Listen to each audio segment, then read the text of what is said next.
3차 전도 여행의 막바지에 이르렀습니다.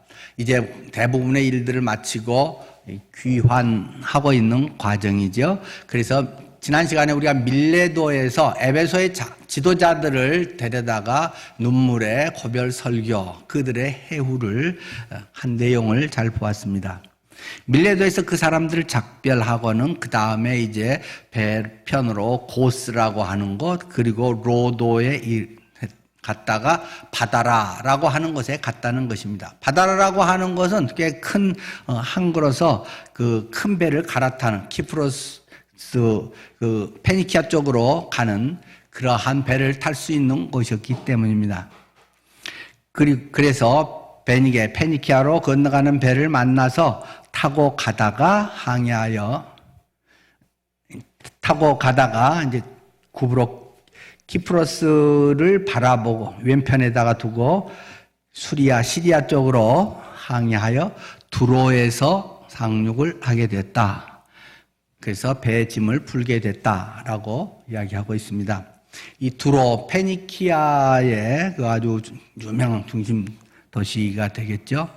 거기서 일주일간을 머물면서 그곳에 있는 제자들을 만나고 격려하고 간증하고 교육하고 이러한 일들을 하는데 그들 가운데 성령께서 감동하셨다는 것입니다.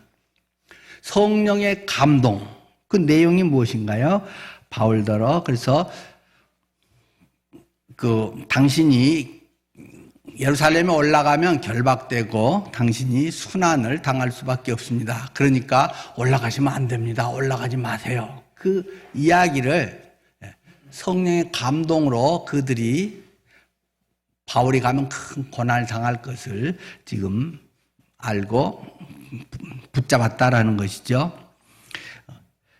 그래도 바울은 워낙 의지가 강하게 또는 주님의 이끌림을 워낙 강하게 받고 있기 때문에 그는 기꺼이 그것을 떠나서 가게 됐다는 것입니다. 뒤에서도 또 반복해서 잠시 후에 나옵니다만은 여기 본문에서랑 또 뒤에서도 성령의 감동으로 또는 성령이 말씀하시되라고 11절에서도 이야기합니다. 같은 내용의 이야기를 성령이 감동하고 성령이 말씀하시면서 하는 이야기인 거죠. 당신은 예루살렘에 들어가면 틀림없이 다시 체포됩니다. 묶여서 감옥살이를 하게 되고 거기에서 엄청나게 핍박을 받게 됩니다. 라는 것이 성령의 감동 가운데 그들에게 주어진 이야기라는 것입니다. 뻔히 그 앞에 놓여 있는 그런 상황. 그런데 바울은 구태여 가겠다라고 합니다. 이것은 자칫 우리가 잘못 생각을 하면 성령의 뜻을 거역하고 인간적 의지로 자기의 그 선교적 의지를 너무 갖고 가는 것이 아닌가 이렇게 생각할 수 있습니다. 또 그렇게 한 경우들도 사람들이 많이 있죠. 그런데 더 중요한 것은 바울은 지금 성령의 이런 가르침, 지식에 불순종한 것이 아니라 성령에 온전히 사로잡혀서 예루살렘에 올라가고 있다는 것입니다. 이 성령에 사로잡힌 성령의 감동과 관계된 것은 우리가 사랑할 때의 그런 모습, 느낌과 거의 같습니다. 어떤 사람을 이제 만나서 사랑하게 되고 사랑이 싹트고 좋아지고 그러면 그 다음부터는 배는 것이 없어지는 것입니다. 그 사람이 돈이 많지 않다고 해서 그래서 앞으로 결혼하면 네가 고생해. 저 사람 일정한 직업도 없어. 그 사람하고 있으면 네만 죽으라고 고생할 텐데 왜 그런 사람하고 결혼하니? 저 사람은 학벌이 별로야. 저 사람은 뭐 가문이 별로야. 뭐 여러 가지 이야기를 해도 나이도 국경도 초월하고 정말 뜨겁게 사랑하면 사랑에 불붙으면 막을 수가 없는 것과 같습니다. 성령이 온전히 사로잡히면 고상한 표현으로 소명감에 확실하게 붙들리면 성령이 그 사람에게 소명을 주시고 소명이 그를 이끌어가면 배는 게 없어집니다. 이러면 앞으로 어떻게 먹고 살아? 남은 사람들은 어떻게 돼? 뭐 이것저것 따지고 이런 게 안 되는 것입니다. 이성적이고 다 객관적으로 다 옳은 말이지만은 뻔히 눈앞에 보이는 것일지라도 정말 좋아 죽겠으면 성령에 완전히 사로잡히면 그렇게 하게 되는 것입니다. 할 수밖에 없는 것입니다. 말려도 하는 것입니다. 그래서 우리의 삶에 특별히 하나님의 일을 하는 사람들, 근데 늘 전제하지만 모든 성도는 다 그리스도의 종이라는 사실을 꼭 기억하십시오. 가톨릭이 우리에게 남겨준 상당히 좋지 않은 그 의식이 성직자와 평신도의 구분을 지어 놓는 것입니다. 사제라든가 이런 사람들은 성직자고 그런 사람만 특별히 뭐 이런 걸 할 수 있고 뭐 만찬에 이런 것에서 뭐 잔을 마시고 뭐 사제가 있어야 뭐 하고 이런 것들이 하나의 진행에서의 어떤 그 도움이 되는 틀일 수는 있지만 이것은 성직자는 마치 신분 자체가 사람 자체가 틀린 것처럼 만들어 놓는 것은 아주 비성서적인 가르침인 것입니다. 성경의 원리에서는 성직자가 따로 없다는 것입니다. 모든 사람은 다 왕 같은 제사장이다. 단지 저희 같은 사람은 설교를 해야 되고 목회에서 맡은 영역이 말씀과 기도에 또 목양의 양들을 돌보는 것이기 때문에 이것에 전문 교육을 해서 신학교를 가서 그 전문적인 소양을 갖추고 준비하는 것이고 각 사람들도 모두가 왕 같은 제사장으로서 하나님 앞에 바로 나갈 뿐만 아니라 똑같은 하나님의 소명자요 사역을 감당해야 하는 사람이라는 사실입니다. 가톨릭은 이것을 딱 선을 그어놔서 목사는 그것을 위해서 열심히 목사 선교사로 부름받은 사람은 그렇게 해다 뭐 죽고 어떻게 기도할게요 뭐 이러면 되고 평신도들은 그냥 나는 어느 정도 좀 괜찮게 하고 뭐 좀 봉사 좀 하고 이렇게 된 아주 비성서적인 것이 우리들 속에 오랫동안 중세 천년을 거치면서 우리들 속에 박혀 있다는 것입니다.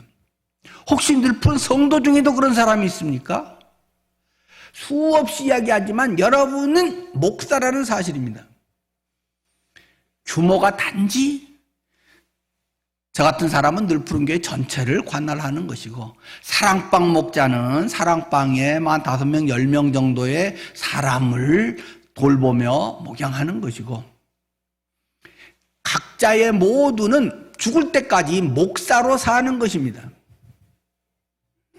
단지 인간적인 여러 가지의 이제 제도에서의 뭐 그런 뭐 은퇴라는 것도 있고 여러 가지가 있지만 어쨌든 그리스도의 복음을 위해 사는 것에는 얼만큼 하다가 나는 이제 편하게 살래, 나는 이제 내 하고 싶은 대로 할래 그런 게 없다는 것입니다. 주님 오실 때까지 그러다가 죽는 것이라는 말입니다. 여러분의 의식 속에 이것이 확고해야 됩니다. 이런 소명의식이 없이 교인 생활하면 뭐 좋으면 할렐루야 했다가 아니면 툭 가라앉았다가 아니면 저리 갈까 이리 갈까 밤낮 차라리 돌아갈까 뭐 그런 뽕짝이란 말은 별로 안 좋죠. 트로트 같은 인생을 살다가 만다는 것입니다. 우리가 사도행전을 지금 쭉 강의하면서 느끼는 것은 무엇입니까? 와 바울이 대단했구나. 바울 같은 사람은 와 존경할 만하다. 대단해. 어떻게 그렇게 했지? 그걸 배우자고 하는 게 아닙니다. 그래서 어쨌다는 것입니까? 바울이 옛날 2000년 전에 그래서 세계 복음이 전해지고 뭐 유럽이 기독교 국가가 되고 우리에게 복음이 들어오고 그거 어쨌다는 것입니까? 물론 내가 구원받았다는 것은 엄청 감사하지만 성경이 말하고자 하는 것은 너의 오늘의 삶이 그리스도 안에서 어떻게 사라져야 되는가를 말하고 싶은 것입니다. 동일한 성령 오순절 성령 강림 때 역사하셨던 성령의 임재가 오늘날도 동일하게 우리들 속에 임재해서 하나님 자녀가 되게 하고 내 안에 부활의 영으로 함께 하셔서 세상 끝날까지 내가 너희와 항상 함께 있으리라고 말씀하신 주님 그분이 오늘 나를 자녀 삼으시고 하나님의 일꾼으로 세우시고 그 일을 평생 해나갈 수 있는 특권을 임명장을 주시고 앰버서더라고 그리스도의 향기라고 대사라고 편지라고 우리에게 세상에 나가서 그렇게 살라고, 그렇게 해서 이뤄진 영혼들을 구원하다가 죽으라고, 그것이 그리스도인의 삶이라는 말입니다. 특별한 어떤 사람이 아니라 모든 그리스도인, 집사님은 말할 것도 없지만 집사직분 없는 사람도 동일한 그러한 소명을 갖고 있다는 사실입니다. 자꾸 사람들은 이것을 아주 약화시켜 버립니다. 바울 같은 사람이나 하고, 목회자들, 선교사나 하고, 나는 대충 살아도 되고, 난 하고 싶은 거 살고, 젊어서 뭐 했으니까 이 나이에 내가 하랴. 젊어서 가족 위해서 주로 살았던 거 아닙니까? 돈 벌어서 가족들 먹여 살리고 가족을 위해서 돈 쓰고 시간 쓰는 것이 훨씬 많았던 게 사실 아닙니까? 젊어서 주님을 사랑하며 주님을 위해서 정말 많이 하고 싶었지만 여러 가지 제약 때문에 할 수 없었던 거 지금 하는 것입니다. 제2의 인생을 사는 것입니다. 이제 제대로 복음을 위해서 내 인생을 던져서 살 수 있는 기회가 은퇴자와 우리 크리스찬들의 후반생이라고 하는 사실을 기억해야 됩니다. 대충 살리라. 옛날 고생 다 해서 세상을 위해서 한 고생, 복음을 위해서 내가 정말 얼마나 고생을 했을까요? 복음을 위해서 잠 못 자고 영혼들을 위해서 눈물로 기도하며 그들을 위해서 내 돈을 써가면서 한 적은 얼마나 많을까요? 대부분 내 먹고 살고 우리 자식들 키우고, 그것도 너무 힘에 버거웠던 그런 우리 역사적 현실 속에서 이만큼 우리가 이겨왔던 것입니다. 여러분이 생각하는 것, 여러분이 시간 쓰는 것, 여러분의 혹시 돈이 얼마간 쓸 수 있는 그런 부분들, 주님을 위해서 이제 진짜로 나의 삶을 살아갈 수 있는 기회임을 기억해야 됩니다. 바울은 우리에게 계속 그것을 도전하고 있습니다. 바울은 우리에게 엄청 부담을 주고 있습니다. 성경을 읽으면서 부담이 없다. 말이 될까요? 내가 성경의 성자들 수준으로 성숙하고 그렇게 살고 있다면 몰라도 성경을 읽는데 내가 엄청 스트레스와 부담이 없다. 이렇게 살아도 괜찮은가? 질문이 없다. 성경 그렇게 읽으면 뭔 도움이 될까요? 성경 뭐 퀴즈대 나갈까요? 사도행전에 성령의 도전이 우리들 속에 다가오기를 바랍니다. 성령의 도전의 음성이 들려오지 않은 성경 공부는 껍데기 공부에 불과한 것입니다. 바울은 이 두로에서의 사람들이 말리고 또 가면 또 말리고 계속 반복해서 나오지만, 앞에서 에베소 지도자들을 향해서 이야기했던 20장 24절, 내가 달려갈 길과 주 예수께 받은 사명 곧 하나님의 은혜의 복음 증거하는 일을 마치려 하면은 나의 생명을 조금 더 귀한 것으로 여기지 아니하노라. 이미 죽음을 각오한 그의 삶, 하나님의 제단 앞에 이미 번제물로 드려진 삶, 바울은 자신이 거기에서 관제와 같이 부음이 되었다. 마지막 단계에서 이제 포도주 같은 걸 붓고 확 불사지르는 것인데, 나는 지금 제단 위에 이렇게 누워있는 존재다. 나는 제물 희생 양이다. 그것이 바울의 고백입니다. 자, 이렇게 두로에서 사람들이 이제 바울을 하도 못 말리겠으니까 그 처자와 함께 성문 밖까지 전송하고 그리 바닷가에서 모래밭에 무릎을 꿇고, 바울 목사님, 이제 이게 우리 마지막이지요. 다시는 이 세상에서 얼굴을 볼 수 없겠네요. 무릎을 꿇어서 그들이 기도하면서 서로 작별하고, 바울 일행은 배에 올라가고 그들은 집으로 돌아갔다. 그것이 두로에서의 그 장면이라는 것입니다. 밀레도에서의 예배소 장로들과 한 것과 어쩐 그리 비슷한지요. 그리고 두로에서 이제 돌레마이를 거쳐서 그 다음에 가이사랴에 들어가게 됐다는 것입니다. 가이사랴.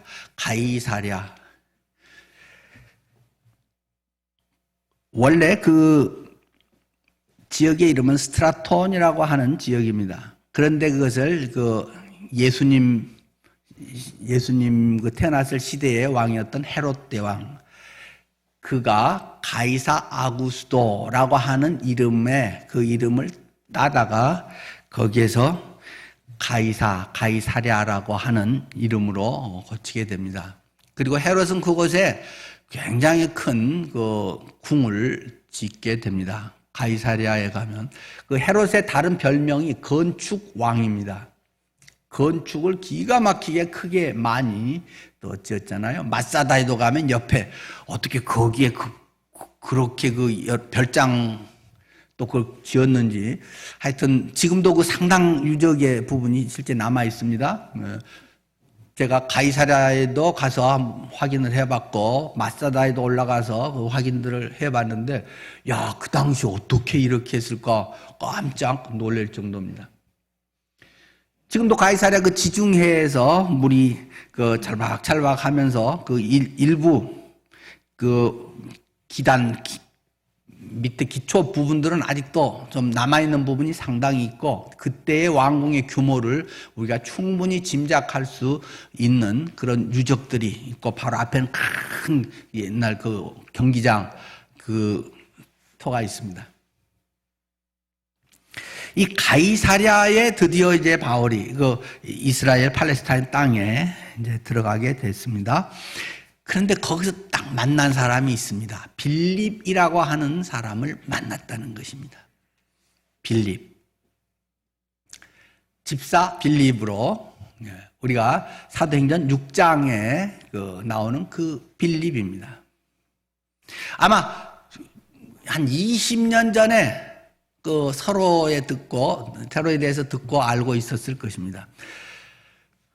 집사로 세워질 그때 스데반이 아주 활발하게 교회 집사로 일을 하고, 그러나 돌맞아 죽고, 그때에 이 바울이 사울이라는 이름으로 그곳에서 옷 보관하고 뭐 뒤에서 그 선동하고 이런 식으로 해서 그 스데반을 죽일 때 등장하고, 그 이후로 바울은 이제 뭐 다마스커스에 사람들도 잡으러 다니고 뭐 온갖 그 이상한 예수교 사람 얘들을 박멸해야 된다 하고 다녔잖아요.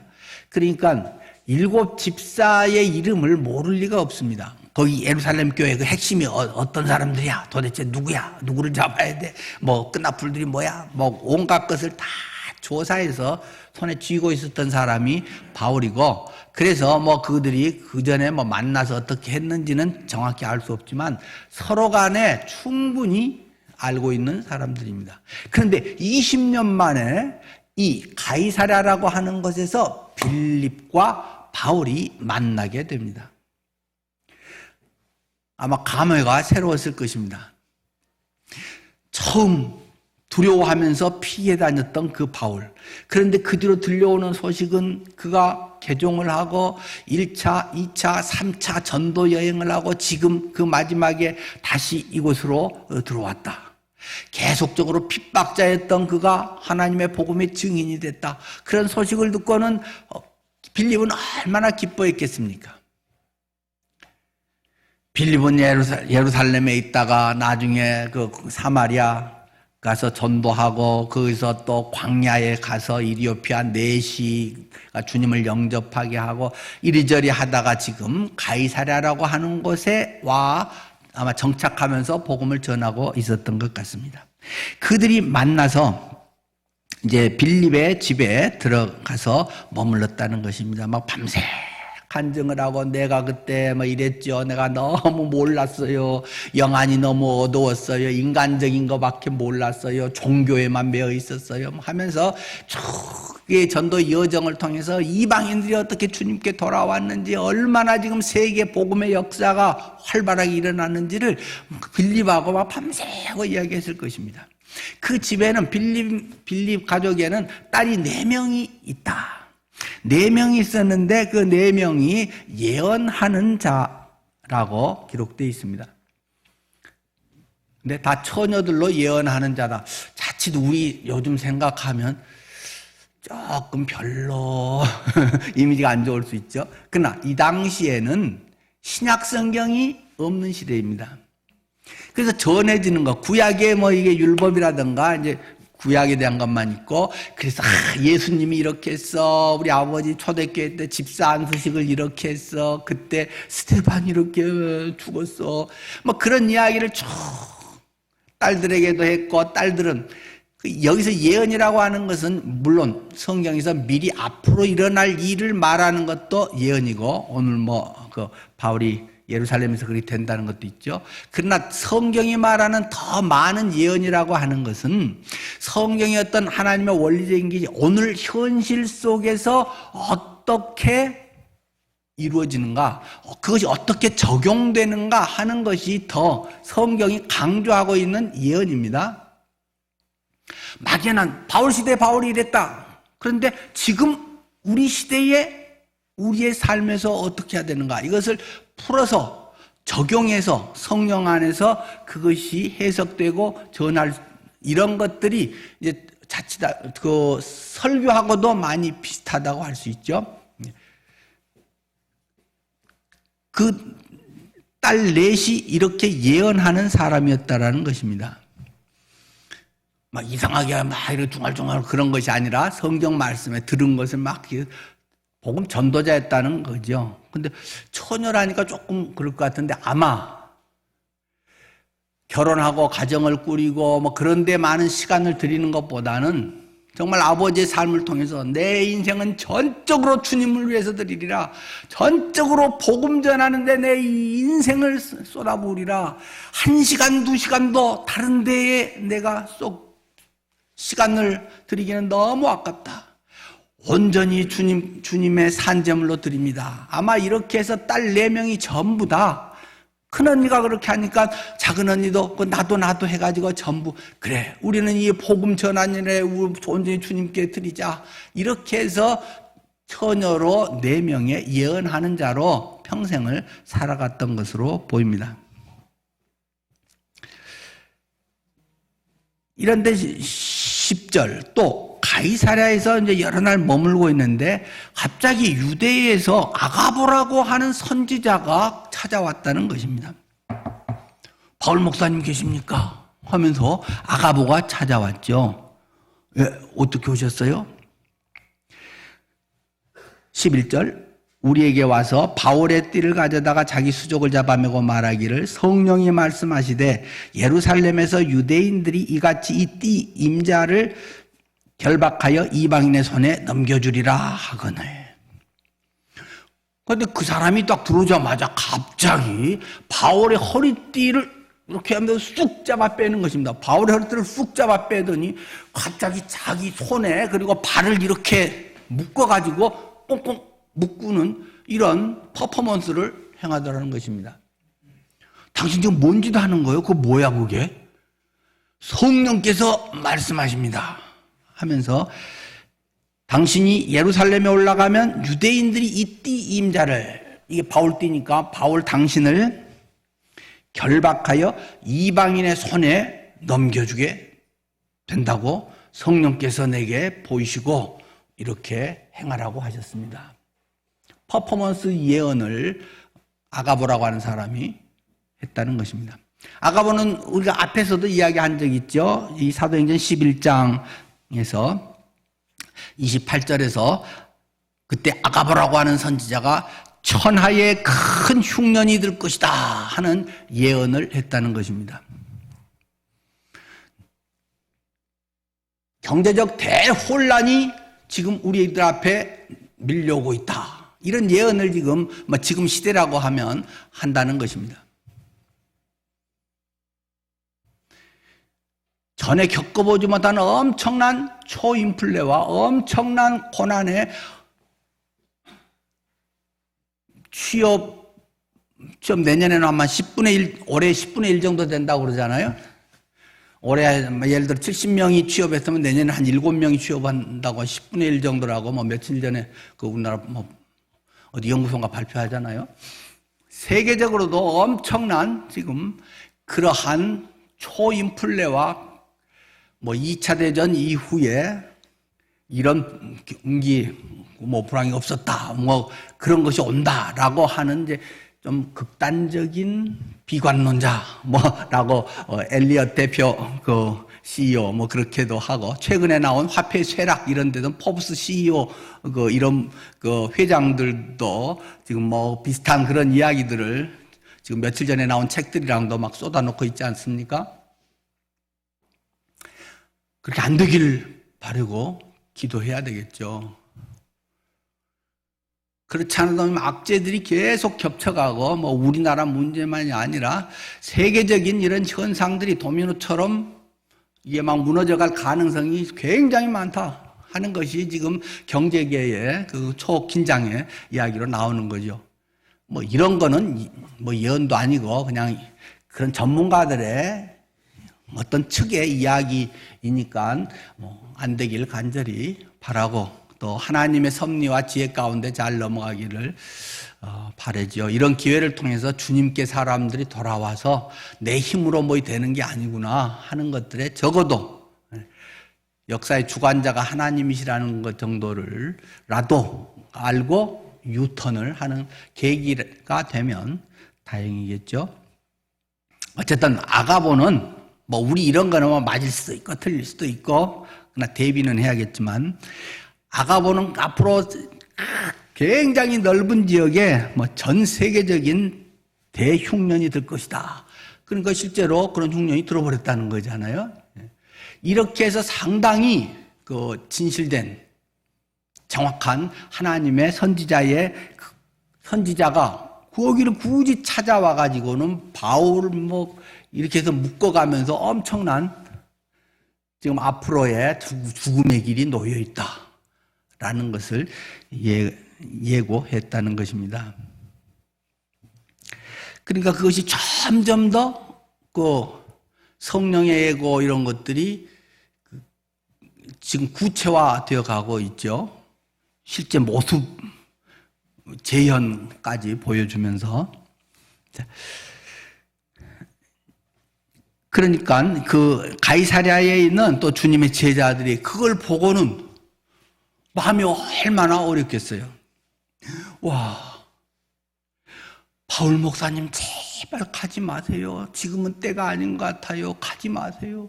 막 울면서 붙들고 말렸다는 것입니다. 거기 그대로 다 써져 있죠. 12절. 우리가 그 말을 듣고 그곳 사람과 더불어 바울에게 예루살렘으로 올라가지 말라 권하니, 바울이 대답하되 여러분이 어찌하여 울어서 내 마음을 상하게 하느냐. 여러분이 막 엉엉 웃고 바지가랑이 잡고 이러면 나도 마음 아파 죽겠어. 막 그 젖먹이 아이를 떼놓고 애미가 생가지 찢기는 아픔을 가지고 그 떠나야 되는 그 아픔에 바울도 나도 마음이 찢어지는 것 같아. 울지 마, 제발 울지 마. 하나님이 그래도 하나님의 뜻을 이루는 것이야. 내가 죽고 사는 건 내가 앞으로 잘 되고 편안하고 아니고 그건 중요한 게 아니야. 그런 이야기를 하면서 바울이 나는 주 예수의 이름을 위하여 결박당할 뿐 아니라 예루살렘에서 죽을 것도 각오하였노라.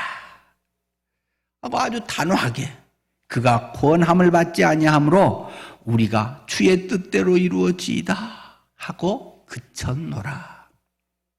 더 이상 말릴 방법이 없다는 것입니다.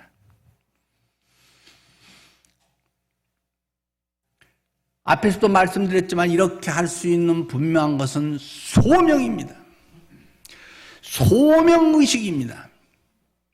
그저 열심히 하고 착하게 하고 좀 뭘 잘하고 이런 것은 두 번째 문제인 것입니다. 주님의 일을 할수록 큰 것을 맡을수록 그러한 고난과 위협과 흔들리고 포기하고 싶은 일들은 더 세게 더 자주 다가오는 것입니다. 여기서 흔들리지 않고 끝까지 10년이고 30년이고 50년이고 주님 오실 때까지 나아갈 수 있게 하는 강력한 원동력은 소명의식이고 그것에 의해서 성령께 붙들림 바 되는 것입니다. 그렇지 않으면 1년 회장하는 것도 힘들어 죽겠습니다. 뭐 하나 맡은 것도 할 수 없이 내가 아니면 할 수가 없고 마지 못해 붙들고 있다가 할 수 있으면 떠넘겨야지. 밤낮 그러고 기쁨이 없습니다. 이건 내 거야. 손대지 마. 내가 할 거야. 주님이 내게 주신 특권인데.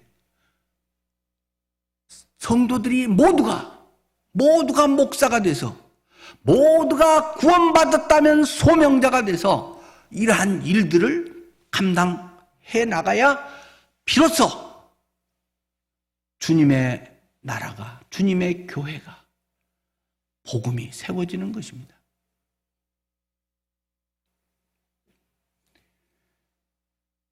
사도 바울은 그 마음에 이 성령에 붙들린 바, 성령에 붙들린 바 되면 생각이 단순해집니다. 생각이 뭔가 막 복잡하고 이거 찻대고 pot대고 뭐 이러면 저러고 따져가지고는 주님의 일을 제대로 할 수가 없습니다. 주님의 일에는 꼭 난관이 틀림없이 있고 헤쳐나가야 할 장애물은 곳곳에 지뢰처럼 놓여 있는 것입니다. 그것 없이 어서 와 주세요. 이렇게 도와주시니 감사합니다. 이렇게 자원하셨더니 천국의 대로가 열립니다. 그러면 누가 못하겠습니까? 그런 거 없습니다. 하면 욕먹는 것입니다. 하고 알아주지 않는 것입니다. 피곤한 것입니다. 스트레스 받습니다. 주님의 일에 부담 없이 되는 일은 없습니다. 취미생활같이 되는 주님의 일은 없습니다. 사도 바울을 보면 취미생활로 지금 전도를 하나요? 바울을 대표로 얘기해서 그렇지 바울 일행 이름도 쓰지 않은 우리가 그 자리에 누가가 꼭 참석해가지고 이것들 기록했는데 누가는 이름도 여기서 우리가 속에 들어가서 나오지도 않는데 죽으라고 해도 알아주지 않는 것이 진짜 주님의 일이라는 말입니다. 그래서 드디어 예루살렘으로 올라가게 됩니다. 가이사랴에서 예루살렘으로 올라가는데 예루살렘에 올라가서 이제 여러 제자가 가는데 나손이라는 사람을 데리고 갔다. 그 사람은 구브로 출신인데 예루살렘에 이제 집을 갖고 있었던 모양이에요. 그래서 나손의 집에서 우리가 이제 거하면서 그 예루살렘에 여러 가지 와서 꼭 하려고 했던 일들을 하게 됐다는 것입니다. 그래서 올라가서 이제 거기에서 야고보를 만나게 되죠. 예루살렘 교회의 담임 목사와 같이 그것을 총괄하면서 했던 사람이 예수님의 친동생이었던 야고보입니다. 여러분 잘 기억하시죠? 그 12제자였던 야고보는 최초의 사도들 중에 최초로 순교당한 사람에서 진즉 세상을 떠났으니까요. 그래서 바울이 무난하고 하나님이 자기의 사역으로 말미암아 이방 가운데서 하신 일을 낱낱이 막 3박 4일 밤새워 가면서 이야기를 했다는 것입니다. 특별히 3차 전도행 지금 이렇게 갖고 여기까지 이렇게 왔습니다 하는 이야기를 하죠. 만 4년여의 그 3차 전도 여행의 여정, 약 그 거리로 따지면 한 5,000km가 넘는다고 그래요. 우리 서울 부산이 아마 420km 뭐 이렇게 되면 그것을 거의 걸어 다니고 짐 갖고 다니고 그 신발도 막 집세기 같은 거 막 다리 부르트고 그런 거 하고 숨어 돌아다니고 뺑뺑이로 해서 뭐 몰래 다니고 뭐 이런 거리가 한 우리가 직선거리로 내게 해도 한 5,000km 이상 되는 그 3차 전도 여행 거리를 했던. 그런데 말입니다. 거기 갔더니 하나님이 이렇게 예비하신 영혼이 있는 줄 내가 몰랐습니다. 구원받고 그들이 얼마나 감격하는지요. 그들에게 막 성령이 임합디다. 그래서 그들이 막 기뻐하며 달라집디다. 그 어려운 환경에서 주님을 찬양하대요. 와, 나도 놀랬습니다. 막 그런 이야기를 계속 바울이 하게 됐다는 것입니다. 그래서 사람들이 하나님께 영광을 얻어 와 했는데 거기까지. 복음을 전하고 돌아와서 주님의 영광을 드러내고 와 4년 전도하고 와서 그러면 한 4개월 정도라도 아름다운 행복한 박수의 여운이 있었으면 좋은데 거기 지도자들이 그런데 말입니다 하면서 한 가지 문제가 좀 있어요 라는 것을 이야기하고 있죠. 뭔데요? 근데 바울 당신에 대해서 평이 영 좋질 않아요. 골수 유대교인이야 말할 것도 없지만 유대인이었다가 예수를 믿고 개종한 그리스도인들조차도 바울 당신에 대해서는 영 못마땅해 합니다. 당신이 가는 데마다 이방인들에게 유대인 이런 23절 있죠? 이방에 있는 유대인들을 가르치되 모세를 배반하고 아들들에게 할례를 행하지 말고 또 관습 지키지 말라고 한다며요 라는 성도들의 지금 좀 색안경 낀 그런 시선이 많이 있습니다 하고 현실적인 문제를 이야기하는 거죠.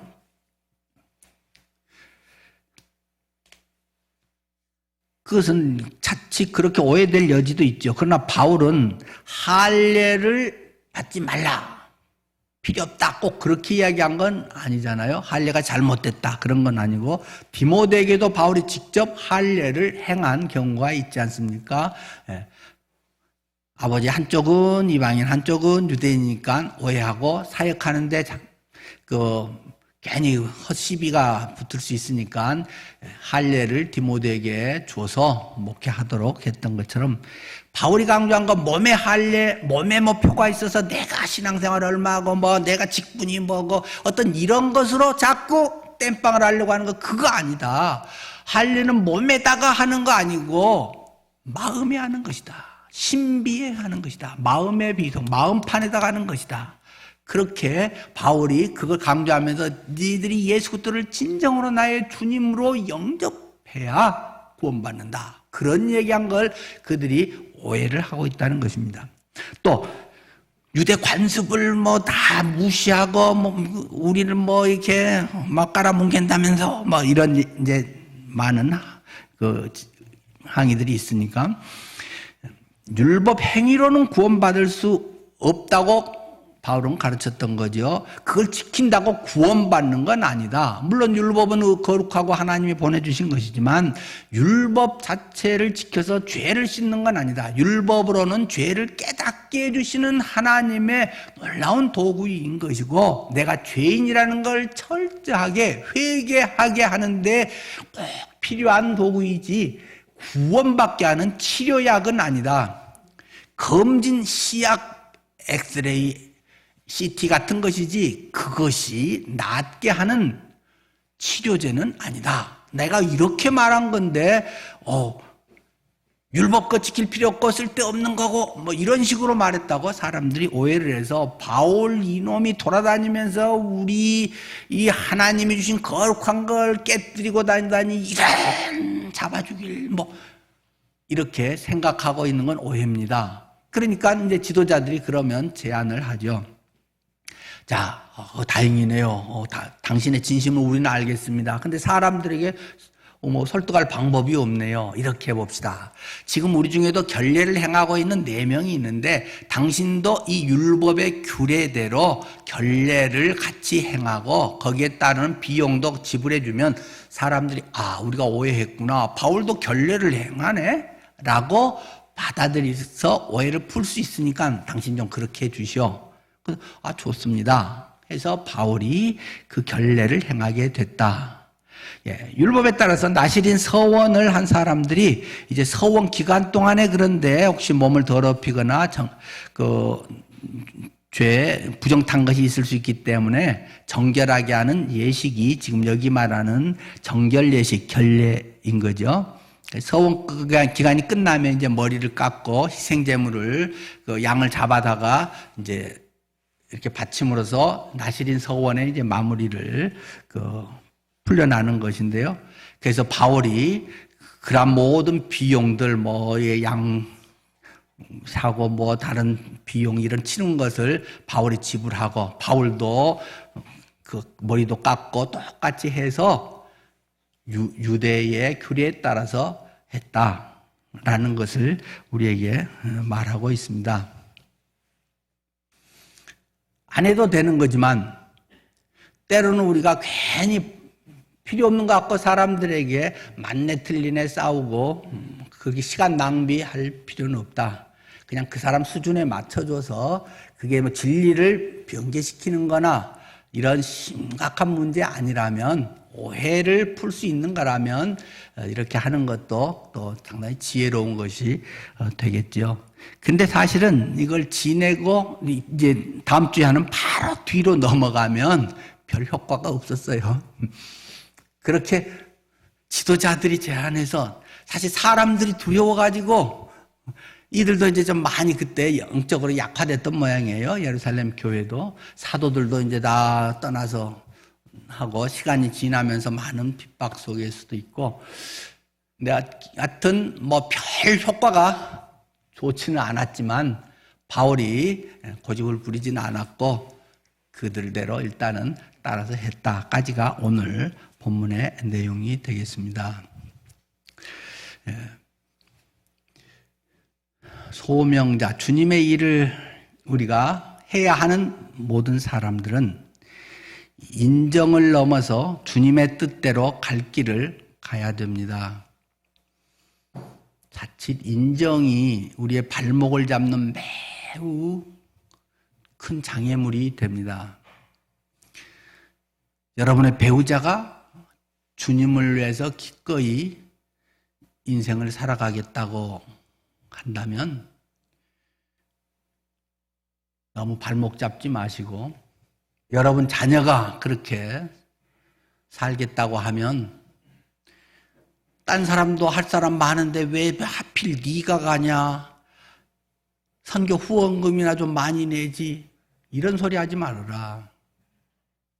축복해 주면서 그래, 하나님이 너를 부르셨다니 가문의 영광이다. 주기철 목사님이 세상을 감옥에 갇혀서 떠나려고 할 때 또 그 어머님이랑, 기철아, 아무리 박해와 고문이 심하다고 해도 결코 그리스도를 부인해서는 안 된다. 어떤 회의와 협박에도 결코 넘어가지 말고 순교를 하거라. 이 애미도 그렇게 하마.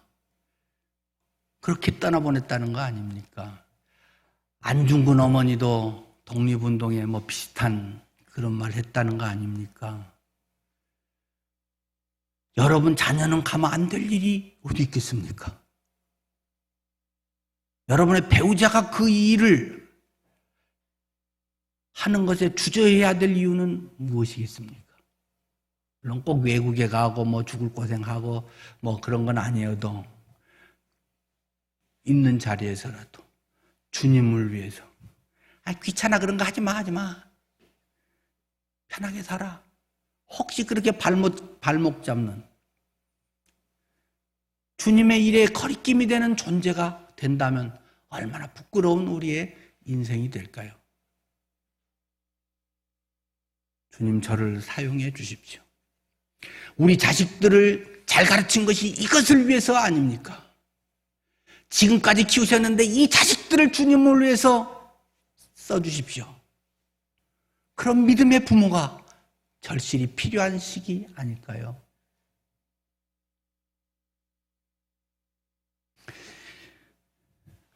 그리고 주변 사람들, 하여튼 인정을 넘어서 주의 뜻대로 보낼 사람은 기꺼이 보내주고, 본인의 소명을 받은 사람은 갈 것을 미적거리고 핑계대지 말고 갈 길을 기꺼이 가고, 그래야 하나님의 나라가 이루어지고, 그러니까 우리가 구원받고 이런 교회라고 하는 것이 생겼지 않습니까?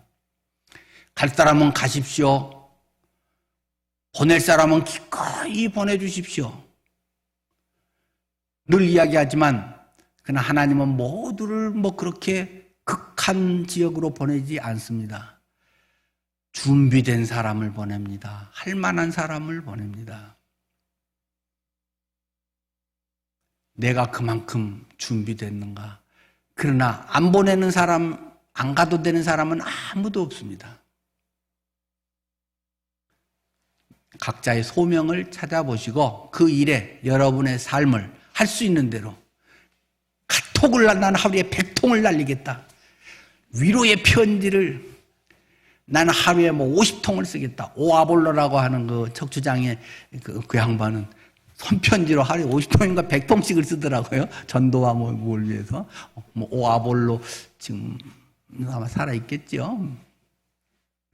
하여튼 할 수 있는 대로 그분은 걷기도 상당히 쉽지 않은 그런 장애가 심한 분인데요. 여러분들의 삶 속에 하나님의 은사가 틀림없이 훌륭한 것이 있습니다.